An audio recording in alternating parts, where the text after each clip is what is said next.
Pharmacology part में actually today lecture is about pharmacology, लेकिन एक टॉपिक रहती थी इसलिए उसकी जिक्र की।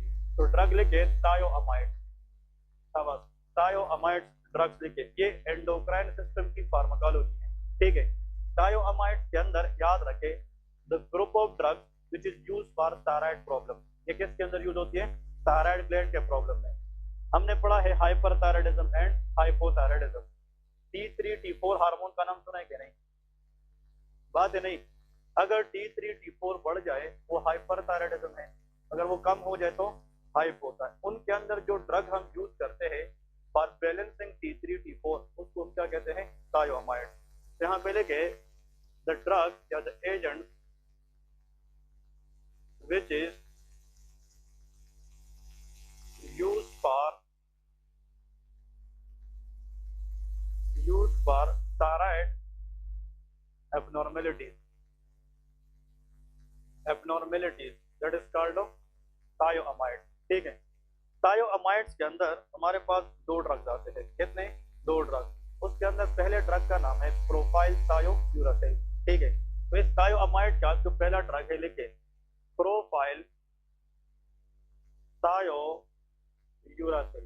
ठीक है, कल भी एक पेशेंट को मैंने प्रिस्क्राइब की है ये प्रोफाइल थायोयूरासिल। ठीक है, और ये बहुत कॉमनली ड्रग है जो यूज होता है थायराइड प्रॉब्लम के अंदर। इसका नाम है propylthiouracil. It's simple name is PTU। इसको क्या कहते हैं? PTU। क्लियर है? This propylthiouracil is one of the agent present in which category?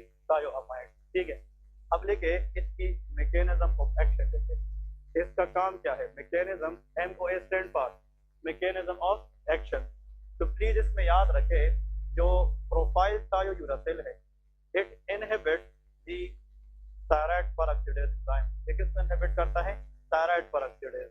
जिन लोगों ने फिजियोलॉजी पढ़ी है उसको फार्माकोलॉजी बहुत आसान है। तो this drug inhibit which enzyme? Thyroid peroxidase. ठीक है, इस एंजाइम का नाम सुना है कि नहीं? ओके, थायराइड पेरोक्सिडेज, जिसको हम सिंपली TPO कहते हैं। जो न्यू स्टूडेंट है उसके लिए मैं एक बात बताने लगा हूँ, उसके लिए ये चीज सिर्फ याद रखना है कि अगर थायराइड ग्लैंड के अंदर हमने हार्मोन बनाने हैं जिसको हम T3 एंड T4 कहते हैं।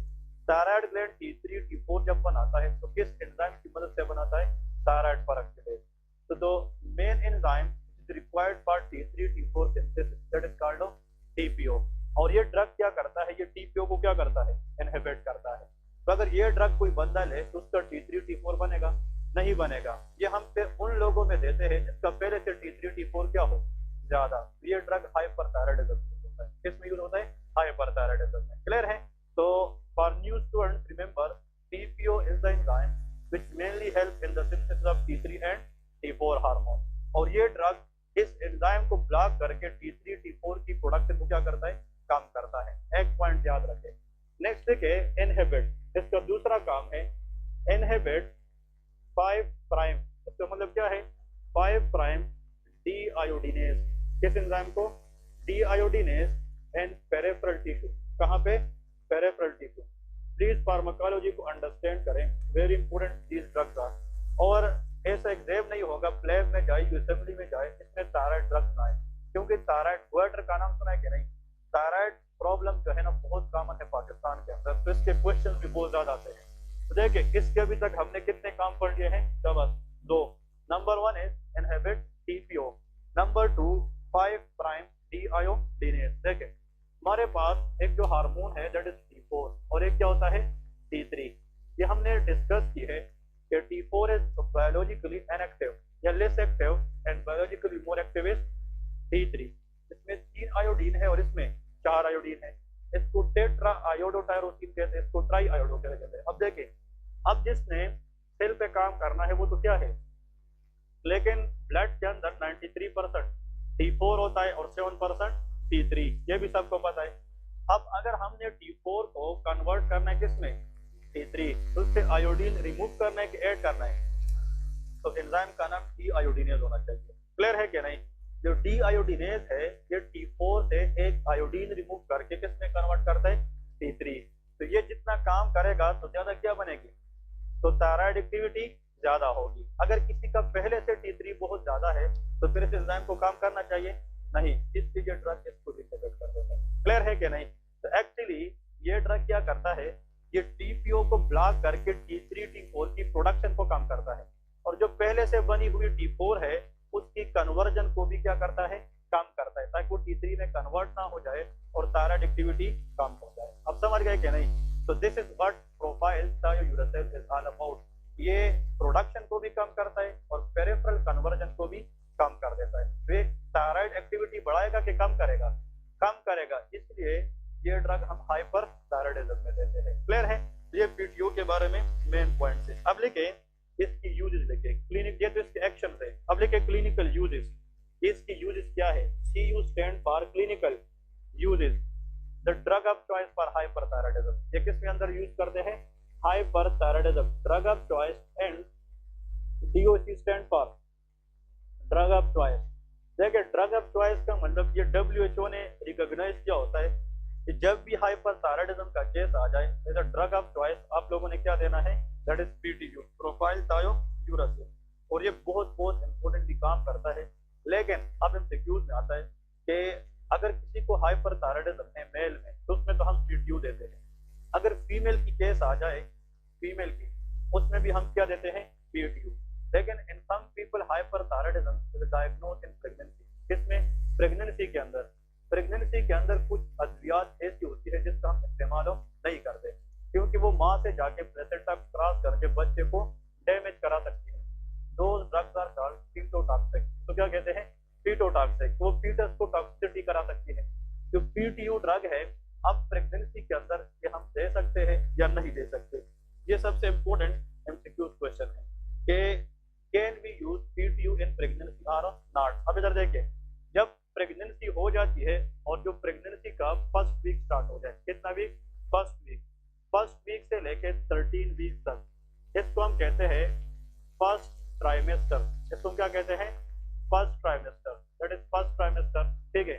और फिर 13 से लेके 26 तक ये क्या है? Second trimester. ठीक है ना? और ऑनवर्ड इज थर्ड ट्राइमेस्टर। आसान वर्ड में पहले दिन से लेके 3 मंथ तक ये फर्स्ट ट्राइमेस्टर है, 3 से 6 मंथ सेकंड है, और 9 मंथ तक थर्ड ट्राइमेस्टर होती है। समझ गए? अब यहाँ पे जब वीक स्टार्ट हो जाए, थर्ड, कौन सा वीक?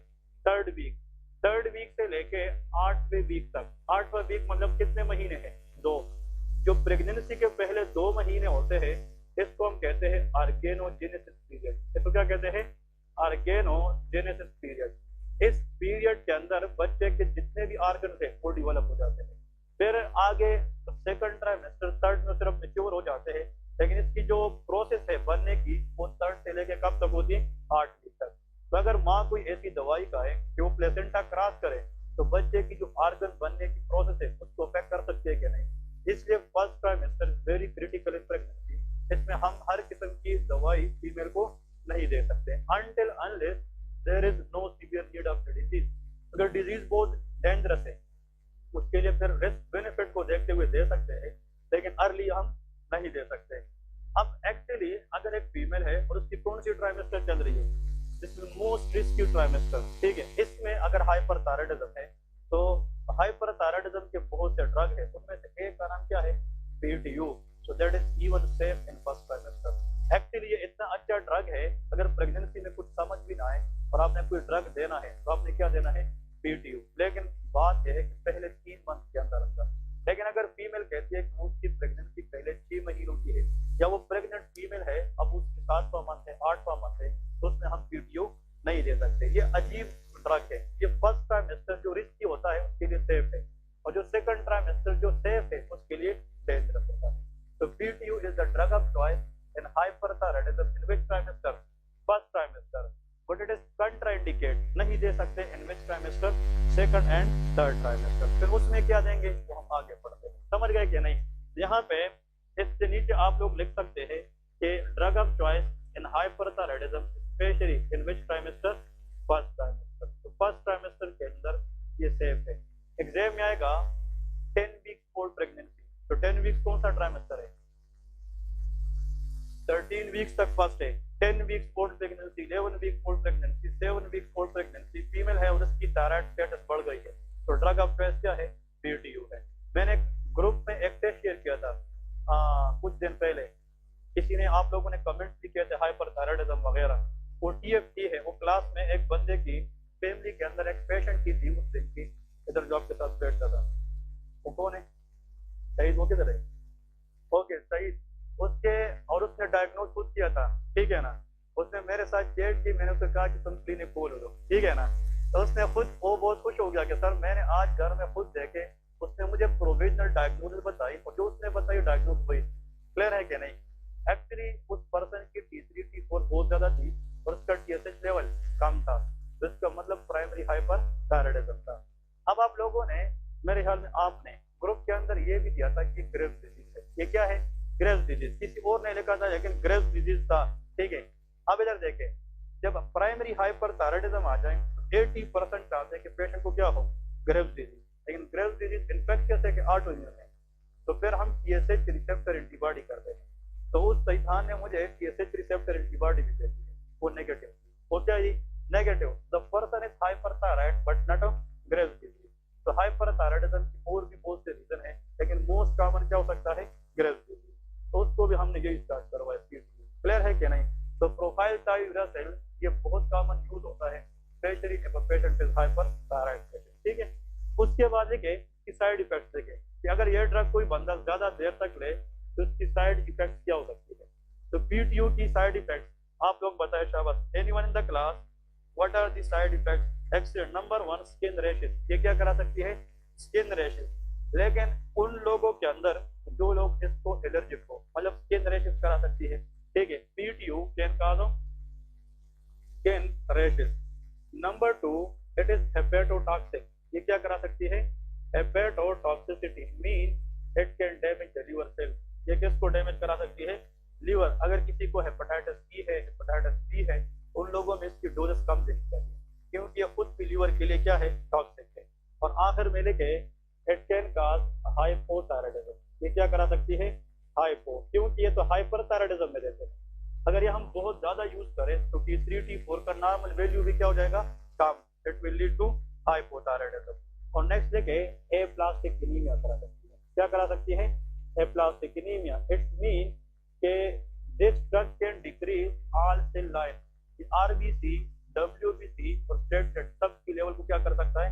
कम कर सकता है। वैसे अनीमिया का मतलब हीमोग्लोबिन की लेवल क्या होना? कम होना।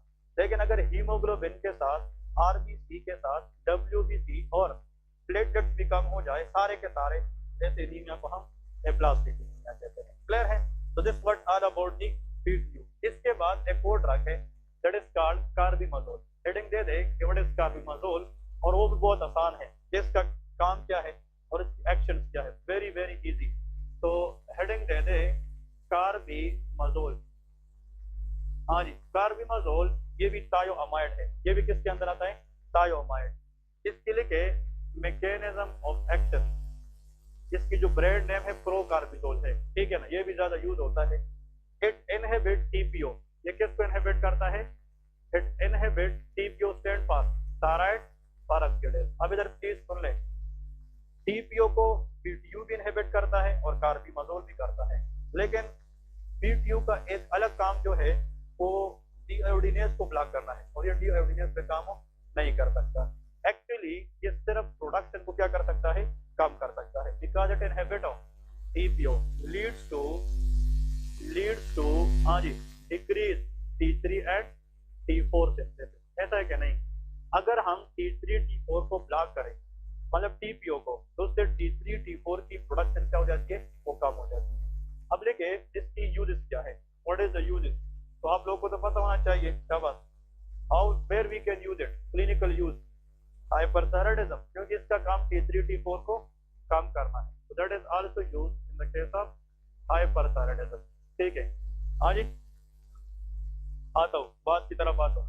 ये भी हाइपरथायराइडिज्म में देते हैं। Drug of the choice is PTU, लेकिन कुछ लोग होते हैं वो कहते हैं डॉक्टर साहब इस तरह की गोली तो मैंने लास्ट टाइम खाई थी और उसने मुझसे स्किन रैशेस निकाले थे, इसका मतलब वो PTU एलर्जिक है। तो फिर उसका अल्टरनेट ड्रग क्या होता है? कार्बिमाजोल होता है। क्लियर है? एक्चुअली हम पहले देते हैं PTU को, लेकिन अगर PTU के लिए कोई एलर्जिक है या कोई बंदा उसको लीवर का प्रॉब्लम है और वहां पे हम नहीं दे सकते, तो हम अल्टरनेट क्या देंगे? कार्बिमाजोल देंगे, ठीक है। ड्रग ऑफ चॉइस है इन हाइपर थायराइडिज्म। अब यहाँ पे ये एमसीक्यूज आएगा एग्जाम के अंदर, drug of choice in hyperthyroidism जी एंड सेकंड ट्राइमेस्टर, किसके अंदर, सेकंड ट्राइमेस्टर ऑफ प्रेगनेंसी। ठीक है, मुझे अभी भी याद है कि हम जब एफसीपीएस पार्ट 1 एग्जाम में गए तो वो कंप्यूटर पे होता है, लैपटॉप पे होता है, ठीक है, और मैंने अपनी आईडी को लिया ना, तो सबसे पहला क्वेश्चन ये था कि अ 5 month old pregnancy hyperthyroid patient drug of choice, answer यही था कार्बिमोजोल। मतलब 5 मंथ का मतलब सेकंड ट्राइमेस्टर, ये ना 3 से लेके 6 के दरमियान, 4 है 5 6 के सारा सेकंड, थर्ड ट्राइमेस्टर भी आ जाए तो आंसर इज कार्बिमोजोल। तो पहले ट्राइमेस्टर में क्या है पीटीयू, सेकंड और थर्ड के अंदर कार्बिमोजोल होता है। ठीक है, ये इसके लिए सबसे इम्पोर्टेंट है। और इसमें जो क्वेश्चन आता है वो किस मंथ का होता है, पता नहीं कि पाकिस्तान में बस एक छपा हुआ क्वेश्चन है, क्लियर है कि कब से ये चल के आ रहे, हर एग्जाम में होता है, ठीक है ना, कि 5 मंथ प्रेगनेंसी में ड्रग ऑफ चॉइस इज कार्बिमोजोल। ठीक है, साइड इफेक्ट ले गए, इसकी साइड इफेक्ट क्या है। नंबर 1, इट कैन काज, ये भी स्किन क्या करा सकती है, रैशेस, लेकिन very very milder than PTU, PTU से कम, इसकी एलर्जिक चांसेस क्या होती है, कम होती है। नंबर 2, इट इज टेराटोजेनिक, ये क्या होता है, teratogenic, those drugs which can damage the fetus in pregnancy is called teratogenic. ठीक है, मतलब इसको कीटोटॉक्सिक भी कहते हैं। Teratogenic are those drugs which can cross the placenta and damage the fetus, that is called teratogenic. तो अगर कोई मदर कार्बिमोजोल यूज करे हाइपरथायराइडिज्म के लिए किस ट्राइमेस्टर में, फर्स्ट में, वे किसको क्रॉस करेगी, प्लेसेंटा, और ये आने वाले बच्चे को इफेक्ट करेगी, इसलिए क्या है, टेराटोजेनिक है। और ये जो प्रॉब्लम कराती है बच्चों के अंदर, that is called cutis aplasia, इसको क्या कहते हैं, cutis aplasia. Cutis aplasia is a defect by birth, ये पैदाइशी एक डिफेक्ट है जिसमें बच्चे की 70% स्किन नहीं बनती, मतलब बच्चा पैदा हो जाता है और उससे 70% स्किन ही नहीं होता, उसकी किडनी एब्डोमेन के अंदर या लीवर वगैरह के सामने से दिख रही होती है, और उन बच्चों की जो सर्वाइवल रेट है, जिंदा रहने की चांसेस है, वो लेस देन 1% होती है। अगर एक बच्चे की 80% 70% स्किन ना बने, skin is the largest external organ of the body, it provides protection, it can keep us homeostatic with external environment. अगर स्किन नहीं है तो लाइफ पॉसिबल है, नहीं है। तो cutis aplasia is a condition which is abnormal development of skin in a foetus, और ये एक ड्रग कराती है जिसका नाम क्या है, कार्बिमोजोल। क्लियर है, तो क्यूटस एप्लेजिया रिस्क की वजह से कि हम किस ट्राइमेस्टर में नहीं दे सकते, फर्स्ट ट्राइमेस्टर में, अदरवाइज आने वाले बच्चे के अंदर इसकी रिस्क बढ़ जाती है। क्लियर है, ये जनाब कार्बिमोजोल के बारे में मेन इंपोर्टेंट पॉइंट है। कार्बिमोजोल और इसका देखे, कार्बिमोजोल और इसका जो दूसरा नाम आता है देखे, मेथिमाजोल, इसका दूसरा नाम क्या है, मेथिमाजोल, लेकिन ये ज्यादातर यूज होता है, ठीक है, मेथिमाजोल। तो मेथिमाजोल, रिमेंबर मेथिमाजोल और ये कार्बिमोजोल वैसे थायोअमाइड में कंट्रोवर्शियल है, लेकिन जो प्रोफाइल थायोयूरासिल है और मेथिमाजोल है, दीज आर द टू थायोअमाइड, ये दोनों इसके अंदर आते हैं, थायोअमाइड के अंदर आते हैं, दोनों एंटी थायराइड है। इसकी एक साइड इफेक्ट ये है, it may can cause symptoms of hypothyroidism, क्योंकि अगर हम ये भी ज्यादा यूज करें तो उससे T3 T4 लेवल क्या हो जाएगी, वो कम हो जाएगी। ठीक है, आखिर में एक पॉइंट ऐड करें, अब ये दोनों ड्रग्स तो हमने पढ़ लिए किस चीज के लिए, क्या बात, हाइपर थायराइडिज्म के लिए। अब बुक के अंदर है नहीं, लेकिन we want to add this point कि अगर फॉर एग्जांपल थर्ड नंबर कोई पूछे, the drug is called here that is known as propranolol. कौन सा ड्रग, प्रोप्रानालोल। ठीक है, प्रोप्रानालोल, इसका जो ब्रांड नेम है एंड्राल, एंड्राल का नाम सुना है, 10 mg 40 mg। ठीक है, एंड्राल लोग क्यों लेते हैं, ये हार्ट बीट को कम करता है, स्ट्रेस एंजाइटी को कम करता है। एक्चुअली इसकी मैकेनिज्म ऑफ एक्शन ये है कि इट इज बीटा ब्लॉकर, ये क्या है, बीटा रिसेप्टर ब्लॉकर है। ये बीटा रिसेप्टर पे काम करके उसको क्या करता है, ब्लॉक करता है। तो beta receptor blocker and it decrease, हाँ जी, डिक्रीज द बीटा एक्टिविटी, ये बीटा रिसेप्टर एक्टिविटी को कम करती है। अब देखें यार, एक्चुअली प्रोप्रानोल की मैकेनिज्म ऑफ एक्शन क्या है, एक तो ये बीटा रिसेप्टर एक्टिविटी कम करता है, इट आल्सो, हाँ जी, इनहिबिट, ये क्या करती है, इनहिबिट पेरिफेरल डी आयोडीनेज, बात समझ गए, पेरिफेरल डी आयोडीनेज। तो ये भी डिक्रीज करती है T4 into T3 कन्वर्जन। तो हाइपर में देंगे कि हाइपो, हाइपर में देंगे। फिजियोलॉजी रिकॉल करें, T3 T4 हार्मोन का एक काम ये था, ये बीटा 1 रिसेप्टर पे काम करते थे, और अगर हाइपर थायराइडिज्म है तो उसमें हार्ट रेट ज्यादा होते हैं, पल्पिटेशन होती है। तो पल्पिटेशन को कम करने के लिए हमने बीटा रिसेप्टर एक्टिविटी को कम करना है, उसके लिए ड्रग क्या देंगे, प्रोप्रानोल देंगे, इंट्राल देंगे। और प्रोप्रानोल का एक एक्स्ट्रा काम यह है कि डी आयोडीनेज को ब्लॉक करता है और T4 to T3 कन्वर्जन को भी कम कर देता है। अभी तक हमने कितने ड्रग्स पढ़े हैं, 3। प्लीज अब देखिए, गुड स्टूडेंट इस तरह याद करते हैं, 3 ड्रग्स थे। एक पहला ड्रग क्या था, PTU। अब मैं आप लोगों को बताता हूँ, PTU हमने जब थायराइड प्रॉब्लम को कम करना है, 3 बात याद रखें। एक तो T3 T4 की प्रोडक्शन कम करना है, और एक T4 to T3 कन्वर्जन कम करना है, और बीटा रिसेप्टर को भी डिक्रीज करना है। क्लियर है? अब देखें, PTU ड्रग के मैकेनिज्म ऑफ एक्शन एक है कि दो TPO को भी ब्लॉक करता है और पेरिफेरल डी आयोडीनेज को भी ब्लॉक करता है। अब कार्बिमाजोल या जो मेथिमाजोल है, मेथिमाजोल का जो मैकेनिज्म ऑफ एक्शन है वो PTU के साथ एक जैसा है कि नहीं, वो भी TPO ब्लॉकर है और ये भी TPO ब्लॉकर। लेकिन प्रोप्रानोलोल हमारे पास 5 प्राइम डी आयोडीनेज ब्लॉकर है कि नहीं, और ऐसा मैकेनिज्म ऑफ एक्शन किसका भी है, PTU का भी है। तो PTU में दोनों काम है, इसमें या तो डी आयोडीनेज ब्लॉकर काम है और या इसमें TPO ब्लॉकर है, लेकिन दोनों इकट्ठे नहीं है। तो अगर ये दोनों काम हम एक ड्रग से कराएं, दैट विल बी गुड और नॉट, इसके ड्रग ऑफ द चॉइस क्या होता है, PTU होता है, प्रोफाइल थायोउरासिल होता है। ठीक है, क्योंकि उसमें TPO ब्लॉक करने का इफेक्ट भी है और 5 प्राइम डी आयोडीनेज ब्लॉकर भी है। ठीक है जी, लेकिन इसमें सिर्फ याद रखना है एक पॉइंट, ये हम डिस्कस करेंगे आगे autonomic nervous system. Propranolol is contraindicated in asthma patient. ये किसके अंदर नहीं देते, आस्थमा पेशेंट, क्योंकि ब्रोंको कंस्ट्रक्शन कराता है। आस्थमा पेशेंट में पहले से क्या होता है, ब्रोंको कंस्ट्रक्शन, वो दमे का मरीज है, सांस की तकलीफ है, और जो प्रोप्रानोलोल है ये बीटा रिसेप्टर को ब्लॉक करके न कि सिर्फ हार्ट रेट कम करता है, लेकिन ये ब्रोंकस को कंस्ट्रक्ट करके रेस्पिरेटरी प्रॉब्लम कराता है। इसलिए उन लोगों के अंदर प्रोप्रानोलोल ना दे जिनको पहले से क्या हो, आस्थमा हो। ये ठीक है, क्यों नहीं देते, अब फिर उन लोग क्या देंगे वो हम ऑटोनोमिक के अंदर डिस्कस करेंगे। ठीक है, और आखिर में एक MCQ जो आ लगाए, ठीक है, MCQ देखे, drug of choice in hypothyroidism. अब आखिर में ये 3 ड्रग जो हमने पढ़े थे ये हाइपरथायराइड के थे। अब अगर एग्जाम में कौन सा ड्रग आ जाए, हाइपोथायराइडिज्म, जो मैंने excellent, this is the answer, that is levothyroxine. हम क्या देते हैं, लीवोथायरोक्सिन। लीवोथायरोक्सिन वो ड्रग है विच इज सिंथेटिक T4। ये क्या होता है, सिंथेटिक T4। और अगर हम T4 देंगे तो उसकी हाफ लाइफ T3 से क्या है, ज्यादा है, और यही T4 पेरिफेरली जाकर डी आयोडीनेज एक्टिविटी के जरिए किसमें कन्वर्ट होगा, T3 में कन्वर्ट होगा। और आई थिंक ये डिस्कशन मैंने पहले से की थी कि अगर कि T3 इज बायोलॉजिकली एक्टिव, लेकिन वो हम डायरेक्ट ड्रग में नहीं देते।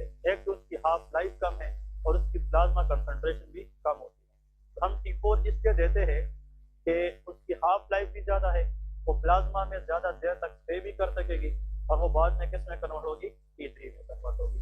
तो this is the drug of choice for what, answer is hypothyroidism. Hypothyroidism का drug of choice is levothyroxine. Thyroxine के नाम से टैबलेट्स आती है, ठीक है, और इन पेशेंट को डेली एक टैबलेट लेनी पड़ती है, क्योंकि थायराइड हार्मोन कैन मेंटेन और basal metabolic rate. Without thyroid hormone को लाइफ इम्पॉसिबल है। तो जिन लोगों को हाइपोथायराइडिज्म है वो डेली बेसिस पे एक लीवोथायरोक्सिन टैबलेट लेगी, और यही लीवोथायरोक्सिन जो एक टैबलेट है उसमें इतना T4 होता है तो वो 24 आवर के लिए T4 किस में कन्वर्ट होता रहे, T3 में, और नेक्स्ट 24 आवर के लिए हमने फिर टैबलेट ले ली। क्लियर है कि नहीं? तो ये जनाब उसके लिए ड्रग ऑफ चॉइस है। अगर लीवोथायरोक्सिन कोई बढ़ाए तो उसकी T3 फंक्शन क्या हो जाएगी, बढ़ जाएगी। तो levothyroxine excess doses can cause hyperthyroidism symptom, ये हाइपरथायराइड कराता है। ये ट्रिक है फार्माकोलॉजी का, अगर हाइपर की ड्रग है वो हाइपो करा सकती है, हाइपो की ड्रग है तो वो हाइपर करा सकती है। ठीक है जी, तो ये जनाब थायराइड या थायोअमाइड की फार्माकोलॉजी थी। कल इंशाल्लाह और big topic very important diabetic management है। हमने डायबिटीज की ड्रग्स पढ़नी है, कौन कौन सी ड्रग्स किन किन पेशेंट को दी जाती है, इसके अंदर सिर्फ डायबिटिक है, वो करके इंशाल्लाह फिर हमने नेक्स्ट सिस्टम स्टार्ट करना है।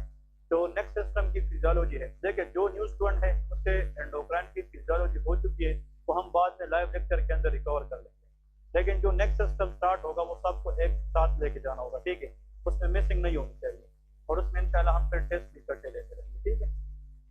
ओके 2 मिनट वेट कर, ये टेस्ट वगैरह आप लोग को देता हूँ, ठीक है।